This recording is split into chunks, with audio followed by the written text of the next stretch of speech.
പിണക്കമായി എന്നോടിണക്കമായി പ്രണയമായി പിന്നെ ജീവനായി. പിണക്കമായി എന്നോടിണക്കമായി പ്രണയമായി പിന്നെ ജീവനായി. ആരോരും അറിയാതെ ആരോടും പറയാതെ നീ എൻ്റെ മനസ്സിൽ കൂടൊരുക്കി പെണ്ണെ, നീ എൻ്റെ മനസ്സിൽ കൂടൊരുക്കി. പിണക്കമായി എന്നോടിണക്കമായി പ്രണയമായി പിന്നെ ജീവനായി.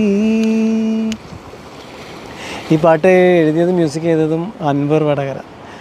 ഞാൻ പാടിയതിൽ എനിക്ക് വലിയ ഒരു അവസരം തന്നിട്ടുള്ള ഒരു പാട്ടാണിത്. ഇന്നും ഈ പാട്ടുകൾ ഇഷ്ടപ്പെടുന്നവരും ഈ പാട്ടുകൾ ഓർമ്മിക്കുന്നവർക്കും ഇടയിൽ ഈ ഒരു പാട്ടിനെ ഇഷ്ടപ്പെടുന്നവർക്ക് വേണ്ടിയിട്ട് ഡെഡിക്കേറ്റ് ചെയ്യുന്നു. ഈ ഒരു പാട്ട് ഇറക്കിയത് കല്ലായൊക്കെ പാടി കഴിഞ്ഞപ്പോഴാണ് തോന്നുന്നത് ഈ പാട്ട് പാടിയത്. എന്തായാലും ഒരുപാട് സന്തോഷം.